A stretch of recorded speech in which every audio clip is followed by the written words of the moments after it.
Hi all, talent അക്കാഡമിയുടെ YouTube ചാനലിലേക്ക് ഏവർക്കും സ്വാഗതം. അപ്പോൾ നമ്മുടെ ഡിഗ്രി ലെവൽ യോഗ്യതയുള്ള പരീക്ഷകളൊക്കെ നിങ്ങളിങ്ങനെ അന്വേഷിച്ചുകൊണ്ടിരിക്കുകയായിരിക്കും. കാരണം നമ്മുടെ ഇപ്പോൾ 2026 ഡിഗ്രി ലെവൽ പ്രിലിംസും ഇതൊക്കെ കഴിഞ്ഞിട്ടിരിക്കുകയാണ്. പിന്നെ മെയിൻസിന് വേണ്ടിയിട്ടുള്ള തയ്യാറെടുപ്പൊക്കെ ആയിരിക്കും. പക്ഷേ ഇതേ ഡിഗ്രി ലെവൽ അല്ലെങ്കിൽ ഈ ഡിഗ്രി യോഗ്യതയുള്ള ഒരു പരീക്ഷയും കൂടെ ഇപ്പോൾ റീസെൻ്റ്ലി ഇനി വരാൻ പോകുന്നുണ്ട്. അപ്പോൾ ആ പരീക്ഷ ഏതാണ് എന്നുള്ളതും അതിൻ്റെ വിശദാംശങ്ങളിലേക്കുമാണ് നമ്മൾ പോകുന്നത്. അപ്പോൾ ടൈറ്റിൽ സജസ്റ്റ് ചെയ്യുന്നത് പോലെ തന്നെ ഹൈക്കോർട്ട് അസിസ്റ്റന്റ് പരീക്ഷയെ പറ്റിയിട്ടുള്ള വിശദാംശങ്ങളാണ് നമ്മൾ എത്തുന്ന ക്ലാസ് അല്ല ഇന്നത്തെ വീഡിയോയിൽ നമ്മൾ ചർച്ച ചെയ്യാനായിട്ട് പോകുന്നത്. അപ്പോൾ എന്തൊക്കെയാണ് ഈ വീഡിയോയ്ക്കകത്ത് നമ്മൾ പറയുന്നത്, അല്ലെങ്കിൽ എന്തൊക്കെ കാര്യങ്ങളാണ് നമ്മൾ നിങ്ങളുമായിട്ട് ഷെയർ ചെയ്യാൻ ഉദ്ദേശിക്കുന്നത് എന്ന് ചോദിച്ചാൽ, ഏറ്റവും ആദ്യം ഇത് എന്താണ് ഇതിൻ്റെ പോസ്റ്റ്, എന്തൊക്കെയാണ് ഇതിൻ്റെ പ്രൊമോഷൻ സാധ്യതകൾ, എന്താണ് ഇതിൻ്റെ സാലറി, എന്താണ് ഇതിൻ്റെ സിലബസ് തുടങ്ങിയ കാര്യങ്ങളെ പറ്റിയിട്ടൊക്കെയാണ് നമ്മൾ ഇതിനകത്ത് ചർച്ച ചെയ്യുക. പ്രീവിയസ് ഇയർ കട്ട് ഓഫുകൾ എങ്ങനെയാണ് എന്നുള്ളത്, എത്ര വേക്കൻസികൾ അല്ലെങ്കിൽ എത്ര പോസ്റ്റുകളിലേക്കാണ് ഈ പറയുന്ന പോലെ കട്ട് ഓഫ്, അല്ലെങ്കിൽ ഇത്ര പോസ്റ്റുകൾക്ക് വേണ്ടിയായിരുന്നു പരീക്ഷ നടന്നത്, എത്ര പേർക്ക് നിയമനം ലഭിച്ചു തുടങ്ങിയ കാര്യങ്ങളെ പറ്റിയൊക്കെ നമ്മൾ ഇന്നത്തെ വീഡിയോയിൽ കൃത്യമായിട്ട് ചർച്ച ചെയ്യുന്നതായിരിക്കും. അപ്പോൾ നമുക്ക് വൈകാതെ വീഡിയോയിലേക്ക് കടക്കാം. അപ്പോൾ ആദ്യം ഞാൻ പറഞ്ഞതുപോലെ തന്നെ ഹൈക്കോർട്ട് അസിസ്റ്റന്റിന്റെ മിനിമം ക്വാളിഫിക്കേഷൻ എന്ന് പറയുന്നത് ഗ്രാജുവേഷൻ ആണ് കേട്ടോ. മിനിമം ക്വാളിഫിക്കേഷൻ ഗ്രാജുവേഷൻ ആണ്. സാലറി സ്കെയിൽ എന്ന് പറയുന്നത് 39,300 മുതൽ 83,000 ആണ് ഇതിന്റെ ബേസിക് അല്ലെങ്കിൽ ഈ പറയുന്ന സ്കെയിൽ ഓഫ് പേ എന്ന് പറയുന്നത് ഇങ്ങനെയാണ്. ഇനി ഇത് എന്ത് ടൈപ്പ് പോസ്റ്റ് ആണ് എന്ന് ചോദിച്ചാൽ ഗ്രൂപ്പ് സി പോസ്റ്റ് ആണ് കേട്ടോ. ഗ്രൂപ്പ് സി മിനിസ്റ്റീരിയൽ പോസ്റ്റ് എന്നാണ് നമ്മൾ അതിനെ വിളിക്കുക. ഗ്രൂപ്പ് സി പോസ്റ്റ് ആണ്, ഗ്രൂപ്പ് സി മിനിസ്റ്റീരിയൽ പോസ്റ്റ് എന്നാണ് നമ്മളത് വിളിക്കുക. അതായത് നമ്മൾ ഹൈക്കോർട്ട് അസിസ്റ്റന്റ് ആയിട്ട് ജോയിൻ ചെയ്യുന്നത് ഏത് തസ്തികയിലേക്കാണ്? ഗ്രൂപ്പ് സി തസ്തികയിലേക്കാണ് നമ്മൾ എന്ത് ചെയ്യുന്നത്? ജോയിൻ ചെയ്യുന്നത്. പിന്നീട് പ്രൊമോഷൻ സാധ്യതകളൊക്കെ കൃത്യമായിട്ട് വിനിയോഗിക്കുകയാണെങ്കിൽ നമുക്ക് ഈ ഗ്രൂപ്പ് സിയിൽ നിന്ന് ഗ്രൂപ്പ് എ വരെ എന്ത് ചെയ്യാനായിട്ട് പറ്റും? എത്താനായിട്ട് പറ്റും. അതാണ് ഈ ഒരു പോസ്റ്റിന്റെ ഒരു പ്രാധാന്യം എന്ന് പറയുന്നത്. ഇനി നിങ്ങൾക്ക് കുറേ പേർക്ക് ഒരു തെറ്റിദ്ധാരണ ഉണ്ടാകും, LLB പഠിച്ചവർക്ക് ഈ പരീക്ഷ ക്രാക്ക് ചെയ്യാൻ എളുപ്പമാണ്. അങ്ങനെയൊന്നുമില്ല കേട്ടോ. സാധാരണ ഗ്രാജുവേഷൻ ഉള്ളവർക്കും ഇപ്പോൾ LLB പഠിച്ചവരാണെങ്കിലും എല്ലാവർക്കും ഒരുപോലെ തന്നെയാണ് ഈ പരീക്ഷ അറ്റൻഡ് ചെയ്യാനായിട്ട് പറ്റുക. ഒരാൾക്ക് മുൻതൂക്കം കൂടുതലും ഒരാൾക്ക് മുൻതൂക്കം കുറവ് അങ്ങനത്തെ കാര്യങ്ങളൊന്നും ഈ ഹൈക്കോർട്ട് അസിസ്റ്റന്റിന്റെ കാര്യത്തിൽ ഇല്ല. ഇനി എങ്ങനെയാണ് അല്ലെങ്കിൽ എന്താണ് പ്രൊമോഷൻ സാധ്യതകൾ, അത് നമ്മൾ മനസ്സിലാക്കണമല്ലോ. ഒരു ജോലി നമ്മൾ ചൂസ് ചെയ്യുന്ന സമയത്ത് നമ്മുടെ കരിയർ ഓപ്പർച്യൂണിറ്റീസ് എങ്ങനെയാണ് എന്നുള്ളതും നമ്മുടെ കരിയർ ഗ്രാഫ് എത്രത്തോളം ഉയരും എന്നുള്ളതിനെ പറ്റി നമുക്കൊരു ധാരണ ഉണ്ടായിരിക്കണമല്ലോ. അപ്പോൾ ഇവിടെ ഏറ്റവും ആദ്യം നമ്മൾ കയറുന്നത് അസിസ്റ്റന്റ് ആയിട്ടാണ്. അത് ഗ്രൂപ്പ് സി പോസ്റ്റ് ആണ്. അസിസ്റ്റന്റ് ആയിട്ടാണ് നമ്മൾ കയറുന്നത്. അത് കഴിഞ്ഞാൽ പിന്നെ നമ്മൾ സീനിയർ ഗ്രേഡ് അസിസ്റ്റന്റ് ആണ്. അതും ഗ്രൂപ്പ് സി പോസ്റ്റ് തന്നെയാണ് കേട്ടോ. അതും ഗ്രൂപ്പ് സി പോസ്റ്റ് ആണ്. പിന്നെ അസിസ്റ്റന്റ് സെക്ഷണൽ ഓഫീസർ എന്നുള്ളതാണ്. അത് ഈ ഡിപ്പാർട്ട്മെന്റ് ടെസ്റ്റ് എഴുതിയാണ് നമ്മൾ എന്ത് ചെയ്യേണ്ടത്? ഈ പറയുന്ന പ്രൊമോഷനിലേക്ക് എത്തേണ്ടത്. അവിടെ ഈ പറയുന്ന LLB-കാർക്ക് എന്തുണ്ട്? ഒരു ഗുണമുണ്ട്. LLB പരീക്ഷ ഉള്ളവർക്ക് ആ ഡിപ്പാർട്ട്മെന്റൽ ടെസ്റ്റ് എന്ത് ചെയ്യേണ്ട ആവശ്യമില്ല, ക്ലിയർ ചെയ്യേണ്ട ആവശ്യമൊന്നും ഇല്ല. അപ്പോൾ അങ്ങനെ ഒരു പോയിന്റ് കൂടെ ഉണ്ട്. അസിസ്റ്റന്റ് സെക്ഷണൽ ഓഫീസർ എന്ന് പറയുന്ന തസ്തികയിലേക്ക് നിങ്ങൾക്ക് പ്രൊമോഷൻ കിട്ടണം എന്നുണ്ടെങ്കിൽ ഡിപ്പാർട്ട്മെന്റ് ടെസ്റ്റ് മുതലായ കാര്യങ്ങളൊക്കെ നിങ്ങൾ എഴുതേണ്ടതായിട്ട് വരും. അതല്ല നിങ്ങളൊരു LLB ബിരുദധാരിയാണ് എന്നുണ്ടെങ്കിൽ നിങ്ങൾക്ക് ആ പറയുന്ന ഡിപ്പാർട്ട്മെന്റ് ടെസ്റ്റിൽ നിന്ന് എന്ത് ചെയ്യാം? ഒഴിവാക്കാനായിട്ട് സാധിക്കും. അത് കഴിഞ്ഞാൽ പിന്നെ നിങ്ങൾക്ക് വരുന്നത് സെക്ഷണൽ ഓഫീസർ ആണ്. അത് കഴിഞ്ഞാൽ ഫയൽ സ്ക്രൂട്ടണി ഓഫീസർ ആണ്. ഇത് മൂന്നും നിങ്ങൾക്ക് ഗ്രൂപ്പ് ബി പോസ്റ്റിലേക്കാണ് വരിക. അപ്പോൾ ആദ്യത്തെ രണ്ടെണ്ണം ഗ്രൂപ്പ് സി ആണ്, പിന്നീട് അത് ഗ്രൂപ്പ് ബിയിലേക്കാണ് പോകുന്നത്. അത് കഴിഞ്ഞാൽ അസിസ്റ്റന്റ് രജിസ്ട്രാർ, ഡെപ്യൂട്ടി രജിസ്ട്രാർ, അത് കഴിഞ്ഞാൽ ജോയിന്റ് രജിസ്ട്രാർ, അത് കഴിയുമ്പോൾ രജിസ്ട്രാർ. ഇതെല്ലാം ഗ്രൂപ്പ് എ പോസ്റ്റാണ്. ഗ്രൂപ്പ് എ ഗസറ്റഡ് ആയിട്ടുള്ള പോസ്റ്റുകളാണ് ഉണ്ടാവുക. അപ്പോൾ ഗ്രൂപ്പ് സിയിൽ നിന്ന് തുടങ്ങി ഗ്രൂപ്പ് എയിലാണ് നിങ്ങൾ എന്ത് ചെയ്യുന്നത്? അവസാനിക്കുന്നത്. നിങ്ങളുടെ ഈ ഒരു കരിയർ ഗ്രോത്ത് എന്ന് പറയുന്നത് ഒരു അസിസ്റ്റന്റ് ആയിട്ട് തുടങ്ങി രജിസ്ട്രാർ ആയിട്ട് വരെ നിങ്ങൾക്ക് എന്ത് ചെയ്യാം? റിട്ടയർ ചെയ്യാം എന്നുള്ളതാണ് ഈ പോസ്റ്റിന്റെ ഒരു വലിയ പ്രത്യേകത എന്ന് പറയുന്നത്. പോസ്റ്റിന്റെ വേറൊരു പ്രത്യേകത എന്ന് പറയുന്നത് 10 to 4:30 ഇതിൻ്റെ സമയം എന്ന് പറയുന്നത്. 10 to 4:30 ഇതിൻ്റെ സമയം. പിന്നെ അതുപോലെ തന്നെ സമ്മർ വെക്കേഷൻ പോലുള്ള കാര്യങ്ങളൊക്കെ ഇതിന് ലഭ്യമാണ്. 1.5 മാസത്തിൻ്റെയൊക്കെ ഒരു വെക്കേഷൻ പോലത്തെ പരിപാടികളൊക്കെ ഇതിന് ലഭ്യമാണ്. അപ്പോൾ അങ്ങനെ കുറച്ചുകൂടെ എന്താ പറയുക കുറച്ചുകൂടെ സൗകര്യമാർന്ന ഒരു തൊഴിൽ രീതിയാണ് ഈ പറയുന്ന ഹൈക്കോർട്ട് അസിസ്റ്റന്റ് നമുക്ക് കാണാനായിട്ട് പറ്റുക.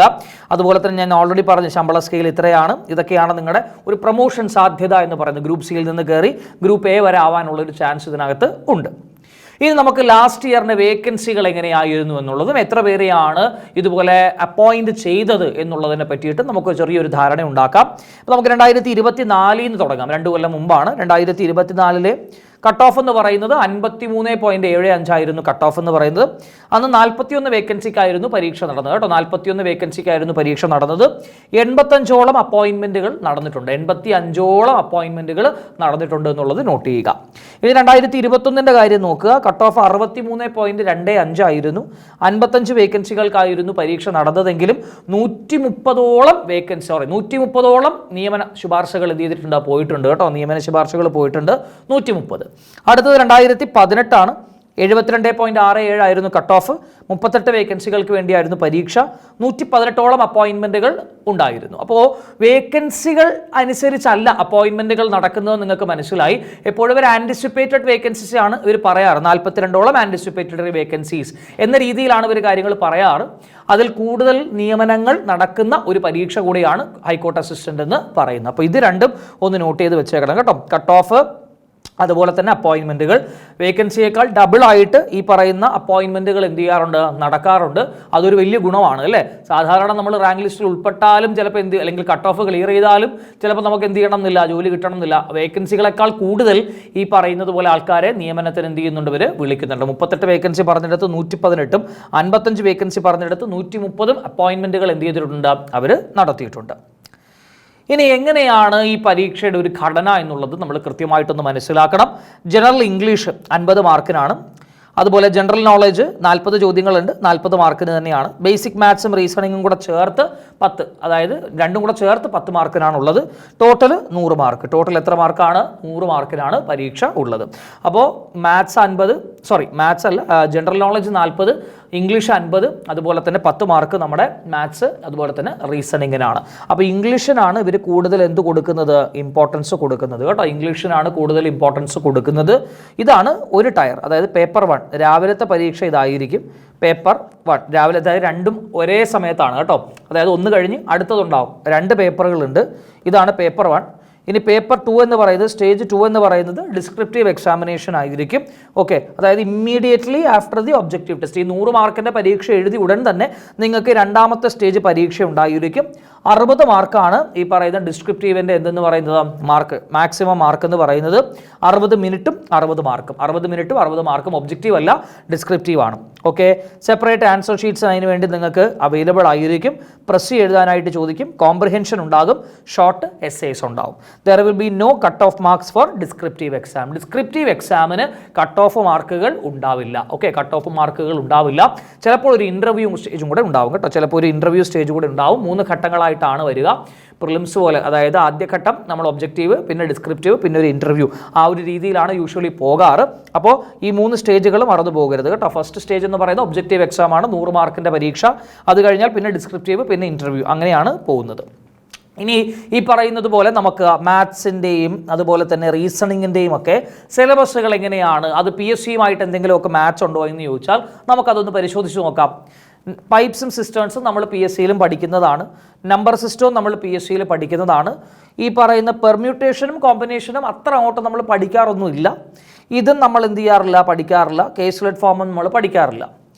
പാർട്ട്ണർഷിപ്പ് നമ്മൾ പഠിക്കാറുണ്ട്. ക്വാഡ്രാറ്റിക് ഇക്വേഷൻസ് നമ്മൾ ഇടയിലൊക്കെ പഠിച്ചു പോകാറുണ്ട്, സ്കൂളിൽ പഠിച്ചിട്ടുള്ളതുമാണ്. ടൈം ആൻഡ് ഡിസ്റ്റൻസ് നമ്മൾ പഠിക്കാറുണ്ട്. ലീനിയർ ഇക്വേഷൻസ് അത്ര അങ്ങോട്ട് നമ്മൾ പഠിക്കാറില്ല. സ്റ്റോക്ക് ഷെയർ അങ്ങനത്തെ പരിപാടികളില്ല. ഈ പറയുന്ന ആംഗിൾസ് ഇതില്ല. LCM HCF ഉണ്ട്. വെൻ ഡയഗ്രാം നമ്മൾ ചില സാഹചര്യങ്ങളിൽ പഠിക്കാറുണ്ട്. ഇതുണ്ട്, ഇത് പഠിക്കാറുണ്ട്. ഡേറ്റ ഇൻ്റർപ്രിട്ടേഷൻ നമ്മൾ കാര്യമായിട്ടൊന്നും നോക്കാറില്ല. പിന്നെ ഇത് നമ്മൾ പഠിച്ചിട്ടുണ്ട്. ഇത് നമ്മൾ അത്ര അങ്ങോട്ട് നോക്കിയിട്ടില്ല. പിന്നെ ഉള്ള ഈ profit and loss, compound interest, surface area, ഇങ്ങനത്തെ കുറേ പോയിന്റുകൾ നമുക്ക് എവിടെയും നമ്മൾ പഠിച്ചിട്ടുണ്ട്. PSCയിലും പഠിച്ചിട്ടുണ്ട്. RS അഗർവാൾ പോലുള്ള പുസ്തകങ്ങൾ നിങ്ങൾ പരിശോധിക്കുകയാണെന്നുണ്ടെങ്കിൽ ഈ പറയുന്ന സിലബസുകളൊക്കെ നിങ്ങൾക്ക് എന്ത് ചെയ്യാനായിട്ട് പറ്റുള്ളൂ, മുന്നോട്ട് കൊണ്ടുപോകാനായിട്ട് പറ്റും. അതായത് ഈ പറയുന്ന സിലബസിലെ കാര്യങ്ങളൊക്കെ RS അഗർവാളിൻ്റെ ഒരു മാത്തമാറ്റിക്സ് പുസ്തകമുണ്ട്. ആ പുസ്തകത്തിൻ്റെ ബേസിസിൽ പഠിക്കുകയാണെന്നുണ്ടെങ്കിൽ ഇതൊക്കെ നിങ്ങൾക്ക് എന്ത് ചെയ്യാം, കവർ ചെയ്യാൻ പറ്റുമെന്നേ ഉള്ളൂ. പിന്നെ ആലോചിക്കേണ്ടത് ആകെ എത്ര മാർക്കിനേ ഉള്ളൂ, 10 മാർക്കിനേ ഉള്ളൂ. അപ്പോൾ ഇതെല്ലാം കൂടെ പഠിച്ചിട്ടും പ്രത്യേകിച്ച് കാര്യമൊന്നുമില്ല എന്നുള്ളത് ആലോചിക്കുക. എങ്ങനെ പോയാലും നിങ്ങൾക്ക് ഒരു 5 മാർക്ക് എന്തായാലും സ്കോർ ചെയ്യാൻ പറ്റും. 5 മാർക്ക് നിങ്ങൾക്ക് എങ്ങനെയാണെങ്കിലും സ്കോർ ചെയ്യാനായിട്ട് പറ്റും. അപ്പോൾ അതുകൊണ്ട് ഒരുപാട് ഇമ്പോർട്ടൻസ് കൊടുക്കണോ എന്ന് ചോദിച്ചാൽ കൊടുക്കണ്ട. ഇംഗ്ലീഷിനും GKയ്ക്ക് മാക്സിമം ഇമ്പോർട്ടൻസ് നിങ്ങൾ കൊടുക്കുക. അതിൽ നിന്ന് നിങ്ങൾക്ക് ഒരുപാട് മാർക്ക് കിട്ടാൻ ചാൻസ് ഉണ്ട്. ഇവിടെ 10 മാർക്കല്ലേ ഉള്ളൂ, മറ്റത് 90 മാർക്കാണ് രണ്ടും കൂടെ ചേർത്ത്. ഓക്കെ, ഇനി ഇംഗ്ലീഷിൻ്റെത് നമുക്ക് നോക്കാമല്ലോ. ഇംഗ്ലീഷിൻ്റെത് നോക്കാം. ഇത് ഇത്രയും നിങ്ങൾ എന്ത് ചെയ്യുന്നതാണ്, ഈ പറയുന്ന PSCക്ക് പഠിച്ചിട്ടുള്ള കാര്യങ്ങളൊക്കെ തന്നെയാണ് അല്ലേ. Fill in the blanks. ആകെ എനിക്ക് തോന്നുന്നു ഈ പറയുന്ന പാസേജ് കംപ്ലീഷൻ മാത്രം ചിലപ്പോൾ അത്ര പരിചിതമല്ലായിരിക്കും. ബാക്കിയുള്ള എല്ലാ സാധനങ്ങളും നിങ്ങൾ PSCയിൽ പഠിച്ചിട്ടുള്ളതാണ്. അപ്പോൾ കൂടുതൽ എന്ത് ചെയ്യുക, പ്രാക്ടീസ് ചെയ്യുക. കൂടുതൽ എന്ത് ചെയ്യുക, പ്രാക്ടീസ് ചെയ്യുക. പിന്നെയുള്ളത് റീസണിങ് ആണ്. റീസണിങ്ങും ഈ പറയുന്നത് പോലെ നമ്മൾ ഒരുവിധം കാര്യങ്ങൾ എവിടെ പഠിച്ചിട്ടുണ്ട്, PSCയിൽ പഠിച്ചിട്ടുണ്ട്. ഒരുവിധം കാര്യങ്ങൾ നമ്മൾ PSCയിൽ ചർച്ച ചെയ്തിട്ടുള്ള കാര്യങ്ങളൊക്കെ തന്നെയാണ് ഇതിനകത്ത് മെയിനായിട്ട് ഉള്ളത്. ഇനി ജനറൽ നോളജ് എന്ന് പറയുന്നത് basic facts about India and Kerala. General science പഠിക്കേണ്ടതായിട്ടുണ്ട്. ഇൻഫർമേഷൻ ടെക്നോളജി ഉണ്ട്. Current affairs both national and international. Geography ഉണ്ട്, അത് ഇന്ത്യൻ ജോഗ്രഫിയാണ്. ഹിസ്റ്ററി ഇന്ത്യനും വേൾഡും പഠിക്കണം. ഇന്ത്യൻ ഇക്കോണമി ഉണ്ട്. Society, culture, heritage, arts, literature, പിന്നെ science and technology, Indian polity, environmental issues ഉണ്ട്. ഇൻ്റർനാഷണൽ റിലേഷൻസ് ആൻഡ് ഈവൻറ്റ്സ് ഉണ്ട്. ഇന്ത്യൻ കോൺസ്റ്റിറ്റ്യൂഷൻ ഉണ്ട്. ഇത്രയും ഭാഗത്തു നിന്നാണ് ആ 40 മാർക്കിൻ്റെ ചോദ്യങ്ങൾക്ക് സാധ്യതയുള്ളത്. ഇപ്പോൾ ഇത്രയും കാര്യങ്ങൾ നിങ്ങൾ ഹൈക്കോർട്ട് അസിസ്റ്റന്റ് പരീക്ഷ തയ്യാറെടുക്കുന്ന സമയത്ത് ഇത്രയും നിങ്ങളുടെ മനസ്സിലുണ്ടാകണം. ആദ്യം ഈ പറയുന്ന സാലറി എത്രയാണെന്നുള്ളതും എന്ത് പോസ്റ്റിലേക്കാണ് നിങ്ങൾ അപ്ലൈ ചെയ്യുന്നത് എന്നുള്ളതിനെ പറ്റിയും ഒരു ധാരണ വേണം. പ്രൊമോഷൻ സാധ്യതകളെ പറ്റി ഒരു ധാരണ വേണം.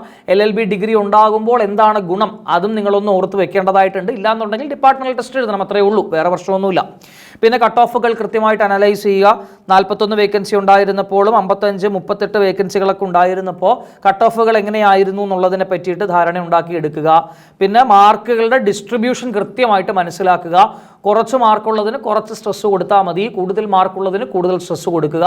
ഇനി PSCയുമായിട്ട് പിന്നെ ഡിസ്ക്രിപ്റ്റീവ് ഉണ്ട്, എഴുതി പ്രാക്ടീസ് ചെയ്യുക കേട്ടോ. കുറേ പേർക്ക് ഇപ്പോൾ PSC പഠിക്കുന്ന ഒരു ഉദ്യോഗാർത്ഥിയെ സംബന്ധിച്ചിടത്തോളം അവർക്ക് ഡിസ്ക്രിപ്റ്റീവ് എക്സാം എന്ന് പറയുന്നത് അവർക്ക് നിഘണ്ടുവിൽ ഇല്ലാത്തൊരു സാധനമാണ്.